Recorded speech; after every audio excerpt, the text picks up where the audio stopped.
मुरली अमृत की धारा है धारा, जो देती दुखों से किनारा। मुरली अमृत की धारा है धारा, जो देती दुखों से किनारा।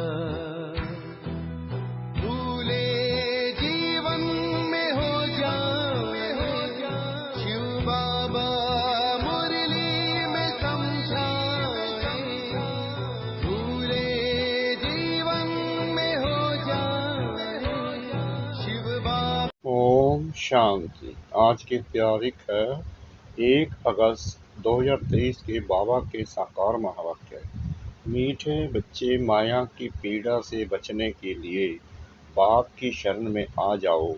ईश्वर की शरण में आने से 21 जन्म के लिए माया के बंधन से छूट जाएंगे। बाबा ने प्रश्न पूछा, तुम बच्चे किस पुरुषार्थ से मंदिर लायक पूजनीय बन जाते हो? बाबा ने उत्तर दिया, मंदिर लायक पूजनीय बनने के लिए भूतों से बचने का पुरुषार्थ करो। कभी भी किसी भूत की प्रवेशता नहीं होनी चाहिए। जब किसी में भूत देखो, कोई क्रोध करता है या मोह के वश हो जाता है तो उससे किनारा कर लो। पवित्र रहने की स्वयं से प्रतिज्ञा करो। सच्ची सच्ची राखी बांधो। गीत तुम्हारे बुलाने को जी चाहता है। ओम शांति। भगत सदैव बुलाते हैं भगवान को। भगवान को परम पिता कहा जाता है। कहते हैं, हे पतित पावन परम पिता परमात्मा, आकर के हम बच्चों को पतित से पावन बनाओ। तो जरूर सब पतित ठहरे, क्योंकि रावण का राज्य है। 5 विकार सर्वव्यापी हैं। ऐसे नहीं कि सतयुग में भी 5 विकार सर्वव्यापक है, नहीं। उनको तो कहा जाता है संपूर्ण निर्विकारी दुनिया। यह है संपूर्ण विकारी दुनिया। भारत संपूर्ण निर्विकारी था, यह भूल गए हैं। मंदिरों में जाकर देवताओं की उपमा भी करते हैं कि आप सर्वगुण संपन्न संपूर्ण निर्विकारी हो। यहाँ संपूर्ण विकारी हैं, इसलिए बाप को बुलाते हैं। बाप आकर संपूर्ण विकारियों को शरण में लेते हैं। शरणागति होती है ना। अभी सब रिफुजी हैं तो पुकारते हैं।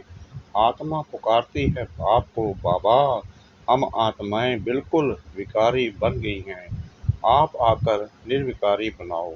1-2 को मारते रहते हैं, इसलिए इन्हों को डेविल भी कहा जाता है। भारत डीटी वर्ल्ड था, मनुष्य यह नहीं जानते।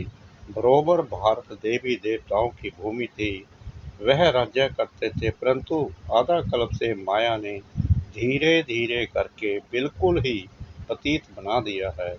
इसलिए कहते हैं, अब हम पतितों को आकर शरण लो। अब तुमने आकर परमपिता परमात्मा की गोद ली है, भविष्य देवी देवता बनने के लिए। यह है ईश्वरीय गॉड फादरली मिशन। पतित को पावन अथवा कांटों को फूल बनाने की मिशन है। बच्चों का धंधा ही है परमपिता परमात्मा की मत पर कांटों को फूल बनाना, नरकवासियों को स्वर्गवासी बनाना। तुम कहते हो, ओ गॉड फादर, तो जरूर तुम उनको जानते हो ना, फिर ऐसे कह ना सके कि परमात्मा कहाँ है। अरे आत्मा बोलती है, ओ गॉड फादर, आत्माएं पुकारती हैं परमात्मा को। वह इन आँखों से देखने में नहीं आता, आत्मा भी देखने में नहीं आती। यह तो समझ की बात है ना। आत्मा ज्योति स्वरूप है, परमपिता परमात्मा का भी वही रूप है। बाप कहते हैं, तुम आत्मा एक चोला छोड़ दूसरा लेती हो। तुम आत्मा अविनाशी हो, शरीर विनाशी है। आत्मा शरीर छोड़ती है, कहेंगे हमारा बाप मर गया, परंतु आत्मा मरती नहीं। आत्मा को बुलाते हैं, यह तुम अभी समझते हो। बाकी सारी दुनिया के मनुष्य मात्र बाप को बिल्कुल नहीं जानते हैं, इसलिए आपस में कितना लड़ते झगड़ते रहते हैं। अभी मुसलों से पता नहीं क्या करेंगे। इन्हों को कहा जाता है डेविल्स। बाबा कहते हैं, मैं कोई ऐसी सृष्टि थोड़ी रचता हूँ। बाबा तो स्वर्ग रचते हैं, स्वर्ग का मार्ग बनाते हैं, तो जरूर बाप को आना पड़े ना। बाप कहते हैं, बच्चे मैं आया हूँ, जो पतित दुखी हो गए हैं उनको सदा सुखी बनाने। वहाँ कोई ऐसे नहीं कहेंगे, पतित पावन आओ या ओ गॉड फादर रहम करो। ऐसे कभी बुलाते नहीं हैं, क्योंकि है ही सुखी, दुख में सभी याद करते हैं। आत्मा ही याद करती है, शरीर के साथ सुख दुख होता है। शरीर नहीं है तो आत्मा सुख दुख से न्यारी है। बाप कहते हैं, मैं इनमें प्रवेश कर इनका नाम ब्रह्मा रखता हूँ। कई तो अच्छी रीति समझ लेते हैं, कई नहीं समझते हैं, तो समझा जाता है यह पावन दुनिया में चलने लायक नहीं है, इसलिए श्रीमत पर नहीं चलते हैं। यह है ही आसुरी रावण संप्रदाय। रावण को हर वर्ष जलाते हैं ना, यह निशानी है। हर वर्ष राखी भी बंधवाते हैं, क्योंकि पवित्र नहीं रहते। राखी बंधवाते हैं फिर अपवित्र बन पड़ते हैं, इसलिए वर्ष वर्ष राखी बंधवाते हैं। राखी है पवित्रता की निशानी। विकारियों को राखी भेज देते हैं कि प्रतिज्ञा करो, हम पवित्र रहेंगे। पवित्र बनने से 21 जन्म राज्य भाग्य पाएंगे। बाबा कहते हैं, मैं ही आकर तुम सबको पूज्य बनाता हूँ। अभी तुम पुजारी हो, देवताओं की ठिक्कर बित्तर की पूजा करते धक्के खाते रहते हो। मैं तुमको इन धक्कों से छुड़ाए पूज्य सो लक्ष्मी नारायण बनाता हूँ। तुम यहाँ आए ही हो नर से नारायण बनने के लिए। आधा कल्प माया से पीड़ित हो, अभी तुमने आकर शरण ली है। परम पिता परमात्मा की मम्मा ने भी ली है, इस बाबा ने भी शरण ली है, शिव बाबा की। उनको तो अपना शरीर है नहीं, उनका नाम ही है शिव। शिव बाबा का नाम कभी बदलता नहीं है। मनुष्य आत्मा का नाम बदलता रहता है। 84 नाम मिलते हैं, इन बातों को मनुष्य नहीं जानते। 84 जन्म भी कहते हैं, परंतु 84 जन्म कौन लेते हैं, यह कोई नहीं जानते। भारतवासी जो देवी देवताएं थे वही 84 जन्म लेते हैं। यह है बेहद का ड्रामा। इसे मनुष्य को ही तो जानना है। तुम जानते हो गॉड फादर स्वर्ग का चेता है, तो जरूर स्वर्ग का वर्षा मिलना चाहिए। भारत स्वर्ग था, वह वर्षा फिर माया रावण ने छीन लिया। अब फिर माया पर जीत पानी है। माया जीते जगत जीत। रावण से हार खाई तो डेविल बने, अब डीटी यानी देवता बनना है। कांटे को कली, कली को फिर फूल बनाना है। माया का तूफान आने से कलियां व फूल झड़ जाते हैं। माता पिता का बनकर फिर पार गति दे देते हैं। यह समझने की बात है ना। अंगे अखरे यानी तिथि तारीख सहित प्रूफ लेकर समझाया जाता है। यह मनुष्य सृष्टि का उल्टा झाड़ है। बीज ऊपर में है, तब तो ओ गॉड फादर कह याद करते हैं ना। यह नॉलेज बड़ी भारी है समझने की। तुम बच्चे समझते हो, सब आत्माओं का जो बाप है उनको ही याद करते हैं। हम ब्रदर्स हैं, सबको बाप से वर्षा मिलना चाहिए। उनको मदरहुड कहा जाता है। तुम हो भाई भाई, वर्षा मिलना है बाप से। बाप सबको सुख शांति का वर्षा देते हैं। बाप आकर टीचर रूप से पढ़ाते हैं, फिर सतगुरु वन साथ ले जाते हैं। सत एक ही गॉड फादर को कहा जाता है। उनका यह है सत्संग। सत का संग तारे। अभी विनाश होना है, सबको शांति धाम सुख धाम जाना है। कहते हैं नैया मेरी पार लगाओ। हम विषय सागर में डूबे हुए हैं तो बाप को आना पड़े शांति धाम सुख धाम ले जाने। आधा कल्प है सुख धाम, आधा कल्प है दुख धाम। यह भारत बिल्कुल ही पतित भोगी हो गया है। योगी नहीं कहेंगे। सत्ययुग त्रेता को कहा जाता है योगेश्वर का राज्य। श्री कृष्ण को योगेश्वर कहते हैं। ईश्वर के साथ योग लगाकर पद पाना है, सो तुम पा रहे हो। बाप कितना अच्छी रीति समझाते हैं। समझाने वाला है ज्ञान का सागर। मनुष्य ज्ञान सागर नहीं होता।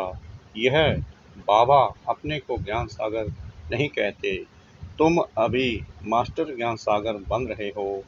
ज्ञान सागर से सारा ज्ञान अप कर लेते हो। जैसे टीचर दोबारा बैरिस्ट्री का नॉलेज स्टूडेंट अप कर लेते हैं, फिर बैरिस्टर बन जाते हैं। तुम सारे ज्ञान सागर को हक कर लेते हो। सारा ज्ञान आ जाएगा, तब फिर तुम परालब्ध पा लेंगे। बाप निर्वाण धाम चले जाएंगे। तुम बच्चे नंबर बार पुरुषार्थ अनुसार वर्षा ले लेते हो। इस नॉलेज से तुम सो देवी देवता सदा सुखी बन जाते हो। अभी तुम ईश्वर की शरण में आते हो। बाबा तुमको 21 जन्म माया के बंधन से छुड़ा लेते हैं। बाप कितना सहज कर समझाते हैं। पारस बुद्धि बनने वाले जो होंगे वही बनेंगे। तुम समझते हो हम बाबा से कल्प कल्प बरसा लेते हैं, माया छीन लेती है, फिर मैं आकर तुमको सुख शांति का बरसा देता हूँ। रावण दुख का बरसा देते हैं, राम सुख का बरसा देते हैं। कितना जन्म कितना समय दुख और सुख का बरसा मिलता है, वह भी सब तुमको बतलाते हैं।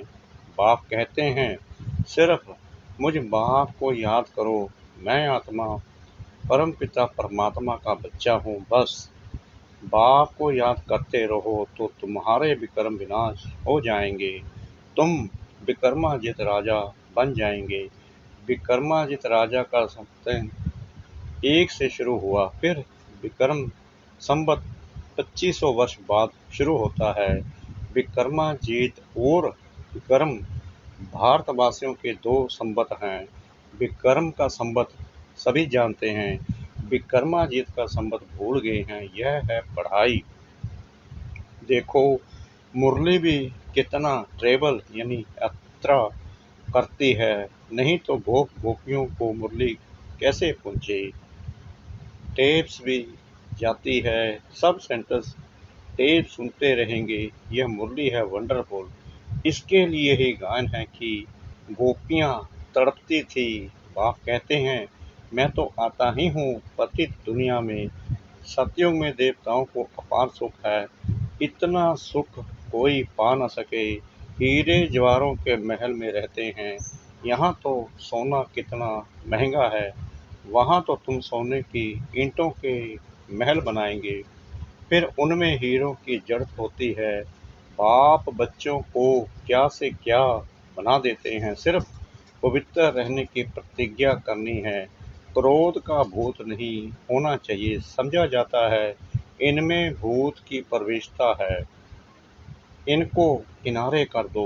बहुत हैं जिनका अभी तक मोह नष्ट नहीं होता है। जैसे बंदरी का मोह होता है ना, ऐसे बच्चों आदि में मोह अटक जाता है। बंदर में सबसे जास्ती विकार होते हैं। तुमको अब बंदर से मंदिर लायक बना रहे हैं। रक्षाबंधन का राज भी समझाया है। राखी बांधने की बात नहीं है, यह बाप से प्रतिज्ञा की जाती है। मीठे बाबा, बेहद के बाबा, आधा कल्प हम भक्तों ने आपको याद किया है। अब आप आए हो वैकुंठ का मालिक बनाने, इसलिए हम आपके मददगार बनते हैं। हम प्रतिज्ञा करते हैं कि कभी अपवित्र नहीं बनेंगे, पवित्र बन भारत को पवित्र बनाएंगे। कितनी सहज बात है। अच्छा मीठे मीठे सिकलते बच्चों प्रति माता पिता बाप दादा का याद प्यार और गुड मॉर्निंग। रूहानी बाप की रूहानी बच्चों को नमस्ते। हम रूहानी बच्चों की रूहानी बाप दादा को श्रद्धा भरी प्रेम भरी नमस्ते। शुक्रिया बाबा, शुक्रिया बाबा, शुक्रिया बाबा, इस मीठी मीठी मीठी मुरली के लिए। धारणा के लिए मुख्य सार। नंबर 1, श्रीमत पर पतित मनुष्यों को पावन देवता बनाने की सेवा करनी है। बाप का पूरा पूरा मददगार बनना है। नंबर 2, ज्ञान सागर का सारा ज्ञान हप करना है। बाप की याद से विकर्मों को दगद कर विकर्माजीत बनना है। वरदान, कोई भी ड्यूटी बजाते हुए स्वयं को सेवादारी समझ सेवा करने वाले डबल फल के अधिकारी भाव। कोई भी कार्य करते, दफ्तर में जाते या बिजनेस करते, सदा स्मृति रहे कि सेवा के लिए यह ड्यूटी बजा रहे हैं। सेवा के निमित्त यह कर रहा हूँ तो सेवा आपके पास सत्य आएगी और जितनी सेवा करेंगे उतनी खुशी बढ़ती जाएगी। भविष्य तो जमा होगा ही, लेकिन प्रत्यक्ष फल खुशी मिलेगी तो डबल फल के अधिकारी बन जाएंगे। याद और सेवा में बुद्धि बिजी होगी तो सदा ही फल खाते रहेंगे। स्लोगन, जो सदा खुशहाल रहते हैं वह स्वयं को और सर्व को प्रिय लगते हैं। इस मास की सभी मुरलियां यानी ईश्वरीय महावाक्य निराकार परमात्मा शिव ने ब्रह्मा मुख कमल से अपने ब्रह्मवत्सों अथवा ब्रह्म कुमार एवं ब्रह्म कुमारियों के सम्मुख 18/1/1969 से पहले उच्चारण की थी। यह केवल ब्रह्म कुमारी की अधिकृत टीचर बहनों द्वारा नियमित बीके विद्यार्थियों को सुनाने के लिए है। ओम शांति।